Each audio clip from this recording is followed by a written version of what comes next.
My name is Brandy Hirano. I'm 33 years old, and for most of my adult life, I thought I understood what stability felt like. I lived in a quiet suburb with my boyfriend, Miles Carter, and our 1-year-old son, Logan. 6 years together, 4 years living under the same roof. Predictable, comfortable, familiar. Or so I believed. It was a random Tuesday afternoon. I'd stopped at Target after work, juggling grocery bags, my purse, and a nagging thought about whether I'd left the laundry running. Nothing unusual, nothing dramatic, until a hand fisted into my hair. I barely registered the scream before my head snapped back, my bags crashing to the pavement. A woman, mid-50s, athletic build, gray streaks in her ponytail, was yanking me backward like we were in a schoolyard fight. "You home-wrecking trash!" she shrieked. "You destroyed my daughter's family!" I stumbled, trying to shield my face. I don't even know you," I cried. Then I heard Miles. "Brandy!" His voice cut through the chaos. He sprinted across the parking lot, dropping everything, grabbing the woman's arm to pull her off me. "What the hell is wrong with you?" he yelled, stepping between us. The woman jabbed a trembling finger at me, her face flushed with fury. "Don't you defend her. She knows exactly what she's done." I stared at her, heart hammering. "I swear, I've never seen you in my life." Her eyes glistened with something rawer than anger, heartbreak. "My daughter's marriage is ending because of her," she spat, "because she's been sleeping with my daughter's husband." My stomach flipped. "I don't know your daughter. I'm not having an affair with anyone." Miles wrapped an arm around me. "Lady, you're out of your mind. We're leaving." A crowd had already gathered. Someone whispered, "Should we call security?" The woman's expression shifted, not softer, but colder, like she'd decided I was beneath her rage. "You should ask her," she murmured to Miles. "Ask where she goes behind your back. Ask who she meets on Thursday afternoons." Miles stiffened. I felt it. His body tightening. Just a flicker, but enough for my heart to miss a beat. Before I could react, the woman turned sharply, stormed to her silver Honda, and drove off. I was still shaking, fingers tangled in my hair where she'd pulled. Miles held me close. "Brandy, are you okay? God, what the hell was that?" I don't know," I whispered, dizzy with confusion. "Why would she say that?" "She's insane," Miles insisted. "You heard her. Clearly she's got the wrong person." But as we gathered my scattered groceries, I caught a strange look cross his face, almost like panic, before he covered it with concern. On the ride home, everything felt too quiet. I watched the scenery blur outside the window while Miles kept glancing my way, asking if I felt sick, if my head hurt, if I wanted to stop for ice cream. He was attentive, almost too attentive. When he suggested we skip filing a police report and just forget it, something inside me tightened. "No," I said firmly. "She assaulted me. What if she goes after someone else?" Miles's reaction was sharp. Too sharp. "No, Brandy, I really think we should just—" I was already walking toward the police station doors. His jaw clenched before he forced a smile and followed me. Inside, officers took photos of my scalp, documented the incident, and noted the name the woman had screamed repeatedly. "Olivia." "She said her daughter's husband is named Olivia's husband?" I asked, still confused. The officer nodded. "We'll pull the target security footage, identify the vehicle, and get you an update soon." Miles thanked him. I noticed his voice trembled. That night, Miles was unusually affectionate. He made my favorite dinner, lit candles, kissed my forehead every time he walked by. If it weren't for the dull ache along my scalp, I might have thought he was just being sweet. But when Logan fell asleep and Miles curled up beside me on the couch, resting his head against mine, something about it felt rehearsed, like he was performing normalcy. As he drifted towards sleep, I whispered, "Miles, who is Olivia?" His fingers tightened around my shoulder, just for a second, barely noticeable. But I noticed. "What? Nobody," he said quickly. "Forget the whole thing ever happened." Forget it. I couldn't.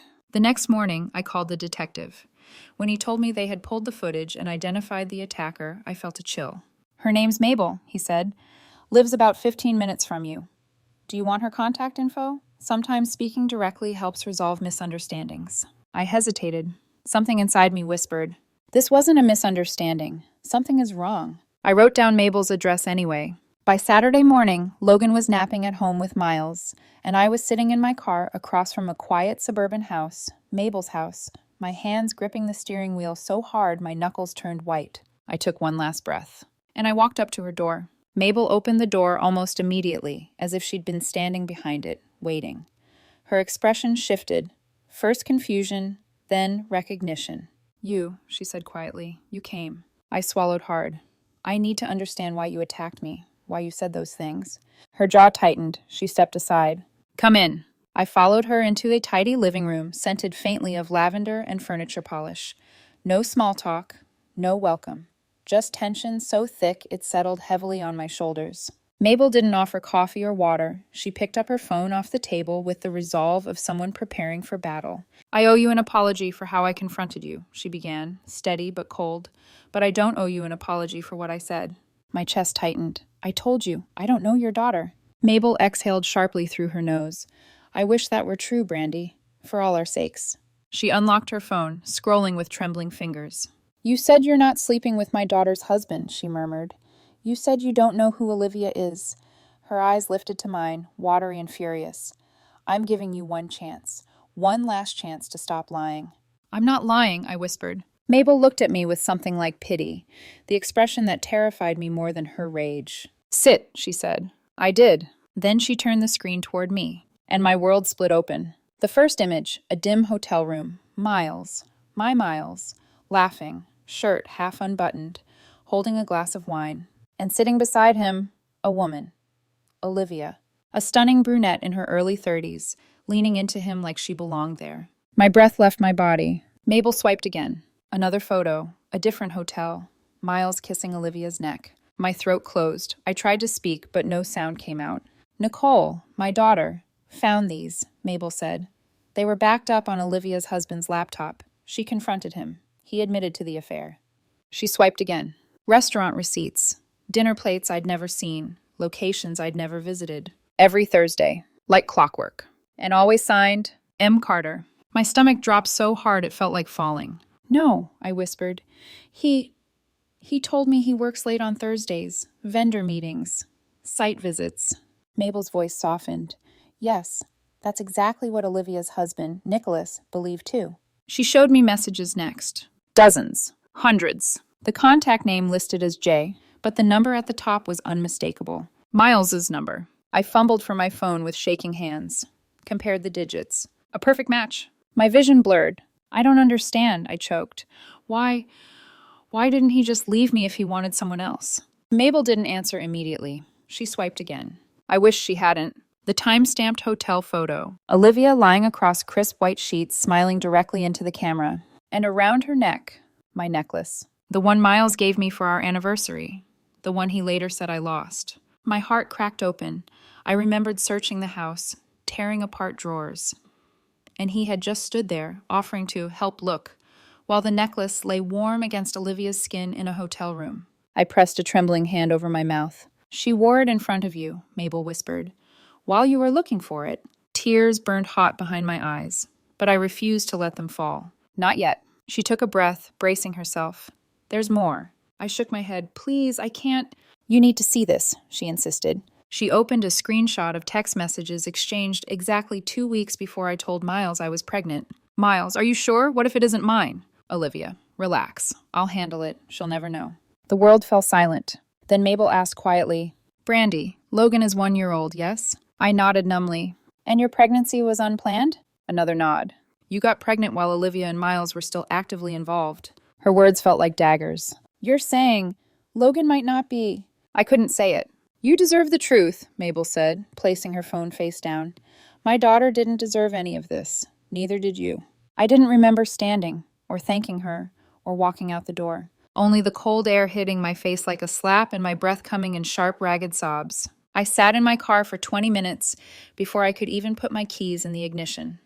The steering wheel blurred as tears finally spilled, hot and uncontainable. The man I built a life with, the man who kissed my forehead last night, the father of my son, maybe wasn't. I drove to my best friend's apartment like a ghost drifting across town. Cora opened the door, her expression shifting from concern to fury as she saw my shattered face. What did he do? She whispered. I collapsed into her arms. He lied, I choked. For 2 years. He lied about everything. And as she held me, I whispered the words I never imagined I would say. I need a paternity test, and I need a lawyer. Outside, the sky darkened, heavy, storm-like, as though the world understood what was coming. The paternity kit arrived sooner than I expected. Cora texted me a picture of the box on her kitchen table with a simple message. It's here, whenever you're ready. I stared at it for a long time before finally driving over. Logan was napping at home when I slipped in through the back door. Miles was at the gym. Same routine, same schedule, same lies. I moved quietly, heart pounding as I approached the crib. Logan's tiny fists were curled against his cheeks, his breath soft and even. My hands trembled when I lifted the swab. Just a quick cheek rub, the instructions said. He didn't even wake up. I held the swab like it was radioactive. My own sample was next. One swipe. Into the envelope. Sealed. By the time Miles came home, I was already back at Cora's, the package sent, my stomach twisted into something unrecognizable. Every movement felt surreal that night. Miles cooking dinner, Miles humming, Miles reaching for me, like he hadn't destroyed the ground beneath my feet. I watched him move around the kitchen with a practiced ease, and the distance between us felt like miles of dark water. "Everything okay, Bran?" he asked, glancing over his shoulder. "Fine," I said, and it shocked me how steady my voice sounded. Cold, even. Controlled. For the first time, I realized I could lie just as well as he had. The next morning, I met with a lawyer. She was sharp-eyed, calm, methodical, the kind of woman who looked like she survived storms just by glaring at them. I laid everything out on her desk, the screenshots, the receipts, the timeline, my shaking voice. She didn't interrupt once. When I finished, she leaned back in her chair. "You need 3 things," she said. "Proof, a plan, and distance." "I already sent the paternity test," I whispered. "Good, don't tell him, not yet." "Why not?" "Because the moment he knows you're aware of the affair, your financial security becomes a risk. You need to protect your accounts before he gets the chance to drain them." Her words landed like a gavel. Cut ties quietly, move without warning, stay invisible. I nodded, even though the idea of going home, pretending everything was normal, made me feel physically ill. "You're stronger than you think," she added. I didn't feel strong, but I did feel angry. And anger, I was learning, could keep a person upright, even when heartbreak tried to bring them to their knees. The first thing I did after leaving her office was go to the bank. My fingers shook as I signed papers, opening an account in just my name, transferring exactly half of everything Miles and I shared. The teller asked if I needed anything else. "Yes," I said, my voice flat. "Print the last 2 years of our statements." When she handed them over, I saw the Thursday charges again. Restaurant after restaurant, hotels, gas money, cash withdrawals I never questioned. And then something else. A hotel charge dated the night we celebrated our anniversary. He'd stopped home for an hour that evening, kissed me, told me he loved me, before claiming he had to handle an urgent work call. He'd spent the rest of our anniversary with her. I folded the statement slowly, carefully, like handling something poisonous. Packing happened in small, quiet waves. A box slipped into the trunk while Miles showered. A duffel bag moved to Cora's while Miles walked Logan around the block. Documents hidden away in my purse while he played video games on the couch. Every lie he had ever told made it easier. Every tender moment he had faked made my hands steadier. By Saturday morning, Cora's spare room was half filled with my life. Miles didn't notice a thing. "Clearing out the garage?" he asked casually as I carried another empty box inside. "Yeah," I said, "making space." "For what?" "For Logan's toys when he gets bigger." That made him smile. "You're always thinking ahead." He kissed my cheek. I didn't flinch. I didn't smile. I felt nothing. He mistook my silence for affection and wrapped his arms around me. If he had listened closely, he might have heard how my breath didn't hitch anymore when he touched me. On Monday, I told him I was going on a business trip. "Nevada," I said. "One of the distribution centers." He nodded without looking away from his phone. "Okay. Want me to drive you to the airport?" "No, I'll get a rideshare." "All right." No protest, no curiosity, not even a pause. He didn't care where I went as long as it didn't disrupt his own routine. I packed a suitcase, rolled it out the door, and drove straight to Cora's. She handed me a spare key. "You stay as long as you need." I sank onto the edge of the bed. "Thank you." "Don't thank me. Just breathe." I tried. I really did. But breathing felt impossible until the results came. They arrived 3 days later. Cora held the envelope between her fingers like it was something alive and dangerous. "You want to open it alone?" she asked. "No," I whispered. "Stay." My hands were shaking so badly she had to help rip the seal. I unfolded the paper. "Read one line." And everything inside me went quiet. Not a match. I stared at the words until they blurred, until the room tilted, until my throat closed over the sound of my own heartbeat. "Brandy?" Cora whispered. "Honey, talk to me." "He's not his," I said, my voice hollow. "He's not Miles's son." My fingers crushed the edge of the paper. He never was. Lightning cracked outside the window. Inside me, something else broke. That night, I packed the last of my things while Miles slept in our bed, breathing evenly beside an empty space where trust used to live. I closed drawers silently, zipped bags quietly, moved through the dark like a ghost. And when I stepped out of that house for the final time, I didn't look back. He had already erased us long before I walked away. The divorce papers went out on Wednesday, served straight to Miles's workplace. My lawyer arranged it that way. Public service tends to make the reality sink in, she said, and it prevents him from cornering you alone. I didn't disagree. By Thursday afternoon, my phone erupted with calls from numbers I didn't recognize. His coworkers' phones, desk phones, even the office landline. All blocked. All muffled voices asking me to just talk to him. I didn't pick up a single one. He finally tried my mother. She called me in tears. Brandy, sweetheart, Miles is telling us there's been some misunderstanding. He says he doesn't know why you left. Meh. Mom, I said, my voice steady in a way that surprised even me. He cheated for 2 years, and Logan isn't his. Silence, then a small, horrified gasp. Oh my God. Don't tell him where I am. I won't, she whispered. And she didn't. Miles found me anyway. I should have known he would.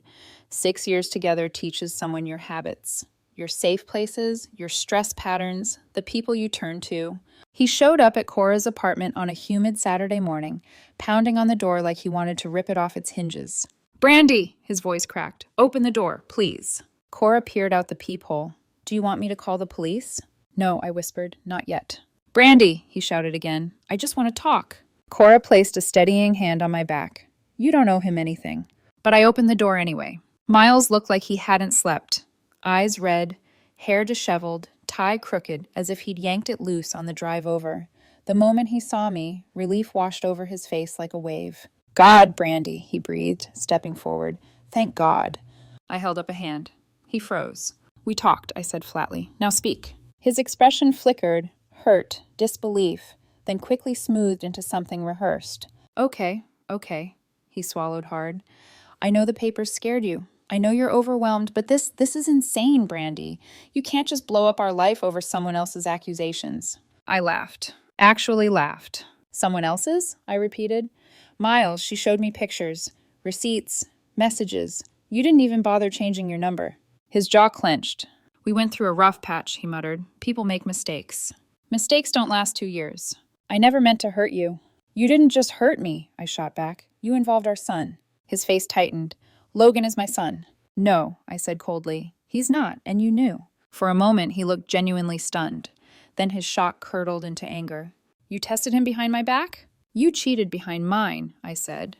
Forgive me if I didn't feel obligated to give you a courtesy heads up. His hands balled into fists. This is manipulation. It's punishment. You're using the baby to... Don't, I said softly. Don't you dare accuse me of what you did. He stepped closer, face inches from mine. I should have deleted those pictures, he hissed. There it was. The truth he didn't mean to say out loud. Cora moved fast. She slipped between us and shoved him backward. You need to leave, now. Miles glared at her. Stay out of this. This is my apartment, she snapped. You don't get to scream at people here. His eyes flicked between us. Desperation warred with fury. You think you can just walk away from your family? He asked me. You think you can just take Logan and start over? I'm not taking anything, I said. Logan is mine. Legally, biologically, emotionally, everything. You weren't tricked, Miles. You were just never his father. His face twisted like the words themselves stung. You're going to regret this, he spat. Maybe, I said quietly, but not the way you regret losing your Thursday afternoons. His chest rose and fell rapidly. Then he lunged, not at me, but at a framed photo on Cora's table. A picture of us at a backyard barbecue, smiling before I knew who he really was. He grabbed it, raising it like he meant to smash it. Cora caught his wrist mid-swing. Her voice was ice. Try it, I dare you. He froze. Something in him snapped. Anger or defeat, I couldn't tell, but he dropped the frame, turned on his heel, and stormed down the hallway. The door slammed so hard the walls shook. I exhaled shakily. He's not done. No, Cora said, but you are. For a moment there was peace. A hollow kind of peace. Then everything around Miles began collapsing. Olivia's husband, Nicholas, filed for divorce. Her family cut ties with her. Their affair became public knowledge in their social circles. And then one night, I got a call from a number I didn't know. Mabel. Her voice was quiet. Brandy, I thought you should know. Olivia called the police tonight. My heart dropped. What happened? Olivia and Miles got into a fight, she whispered. About money, about Logan, about everything he promised her that's gone now. She paused. He hit her. The phone nearly slipped from my hand. They arrested him. Social services got involved immediately. All 3 children, Olivia's 2 and Logan, were removed from the home until the investigation finishes. Logan, my son. My throat closed. Where is he? With my cousin temporarily, she said. He's safe. I shut my eyes, steadying myself against the wall. Brandy, Mabel added softly, I know you didn't ask for any of this, but I thought you deserved to know. Thank you, I whispered. After we hung up, the apartment felt painfully quiet. A storm howled outside, rain thrashing against the windows. Somewhere in the midst of it, a small, terrified child, my child, was waiting for me. Miles had broken the last thing he had left, and now nothing could protect him from what came next. The courthouse smelled like paper and disinfectant, sharp, sterile, unfriendly. I sat rigid in the hallway outside the family services office, hands clasped so tight my knuckles had gone white. Every few seconds, my knee bounced uncontrollably. Cora sat beside me, a steady presence. He's okay, she whispered again. They said he's okay. I nodded, but the words didn't reach my spine. Not until I saw him. When the caseworker finally opened the door, holding Logan on her hip, everything inside me broke wide open. He reached for me instantly, tiny fingers, tear-streaked cheeks, trembling little breaths. I pulled him against me and held on like I could anchor the whole world in my arms. Ms. Hirano, the caseworker said gently, until the investigation is complete, you'll have primary temporary custody.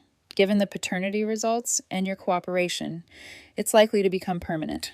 Permanent. I closed my eyes, pressing my lips to Logan's hair. Miles had already lost his rights without even realizing he was losing them. The next weeks became a blur of courtrooms, documents, appointments, supervised interviews, and questions. Endless questions from lawyers, judges, social workers. Through every minute of it, Miles spiraled. He tried calling from jail. He tried sending letters. He tried getting messages to me through his family. I ignored every attempt. Then he tried filing for custody. My lawyer nearly laughed in the courtroom. Your Honor, she said calmly, presenting the paternity documents, my client has sole biological connection to the child. Mr. Carter knowingly misrepresented paternity for over a year and cannot establish legal fatherhood. The judge didn't even look in Miles's direction. Petition denied. Miles erupted, shouting, arguing, calling me names. Bailiffs dragged him out while he screamed about how he deserved his family back. I didn't look at him once. By the time his criminal case concluded, the damage was irreversible. Assault charges, probation violations, loss of employment, loss of public reputation, and finally, a restraining order that barred him from contacting me or Logan for years. I expected to feel triumphant. I didn't, just tired. So tired. Life settled into a kind of quiet that felt strange at first. The absence of shouting, the absence of suspicion, the absence of a man who'd filled my days with affection while living a double life behind my back. Logan adjusted faster than I did, babbling again, sleeping better, smiling at wind chimes outside our new apartment. Cora came over often, bringing snacks and gossip, and the kind of friendship that didn't demand anything in return. You survived a whole damn tornado, she said one night as we folded laundry together. You get to rest now. But rest felt unfamiliar. Healing, even more so. Months passed before I considered letting anyone new into my life. It happened naturally, quietly, at the grocery store of all places. A man around my age accidentally knocked a carton of blueberries off a display, sending them rolling everywhere. He looked mortified. Wow, he said, hands raised. I promise I'm usually less destructive than this. I found myself laughing, an actual laugh, not the hollow shell I'd been faking for months. His name was Ethan. He had gentle eyes, kind hands, and an easy way of speaking that didn't make me brace for hidden motives. We talked while we picked up blueberries one by one. I told him I had a son. He smiled and said, I'd like to meet him someday, if that ever becomes okay. Not pushy, not eager, just patient. The way trust should feel. I didn't tell him everything at once. I didn't owe anyone my trauma right away. But as months passed, he showed up in ways that mattered. Small ways, consistent ways. Dropping off soup when Logan had a cold, helping carry groceries, listening, really listening when I talked. The first time he held Logan, the baby giggled. That was the moment I knew my life wasn't ending. It was rebuilding. Stronger this time, simpler this time, safer this time. Sometimes, late at night, I think about how different things could have been. How I might still be living in lies if one furious woman hadn't yanked my hair in the Target parking lot and exposed everything. If she hadn't confronted me, I might still be with Miles, raising a child under the shadow of his deceit, begging for affection from someone who never truly gave it. Instead, I'm here, in a quiet little apartment filled with sunlight and second chances, watching Logan sleep peacefully, free of the chaos he was born into, letting myself believe that love, real love, might still exist. I kiss my son's forehead. We're okay now, I whisper. And for the first time, I truly mean it.